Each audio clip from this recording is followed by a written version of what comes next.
Sa malusog na pangangatawan na resulta ng pag-eehersisyo na iiwasan ang problemang mental at emosyonal na maaring tumulak sa isang individual sa ilegal na droga. Ito ang ginawang halimbawa ng mga ahensya ng pamahalaan kasama ang mga kabataan sa pag-arangkada ng programang Buhay Ingatan, Droga'y Iwasan. Mula Plaza Quezon sa Naga City, dumiretso ang grupo sa Lago del Rey, Pili, Camarines Sur kung saan sila nagzumba.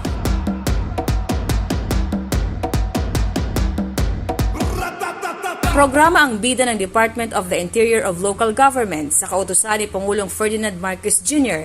na sugpuin ang ilegal na droga sa bansa. Buti pong ipaabot sa gabos po ng mga taga Camarines Sur na ang bida program po na pig-spearhead kan sa muyang opisina, ubeto po kaini na mabawasan ang demand sa droga. Lalong-lalo na po ngunyan na sagkod ngunyan dahil pa po nahali talaga ang problema ta sa droga. Magpuon po kita sa komunidad, sa eskwelahan, sa simbahan, hanggang sa mga ayon sa kang gobyerno, magtarabang po kita gabos. Dahil man po inikaya kang PDEA, dahil man po inikaya kang pulis, asin iba pa naahin sa kang gobyerno. Ang kaipuan po, sarabay-sabay po kita, sarabay po kitang magtarabang, sarong pwersa lang po kita, tanganing once and for all matapos na po ining problema kang droga sa tuwing nasyon. Isa sa mga sumuporta sa aktibidad ang student leader na si Sean Abordo. Naniniwala siyang hindi lang sa silid-aralan dapat itinuturo kung paano maiiwasan ang ilegal na droga.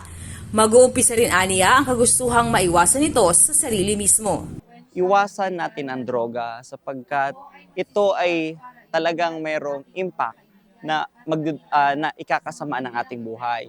Hindi lang buhay mo, pati yung buhay ng mga nakapalibot sa iyo. Ngayon, maaaring hindi mo nare-realize or hindi mo nakikita kung anong pwedeng mangyari sa iyo, pero pag sinubukan mo, magdedire-diretso na ito at doon mo lang marirealize na may mali. So ngayon pa lang, student leader ng isang universidad, itigil na natin ang droga at huwag na nating subukan gumamit ng droga.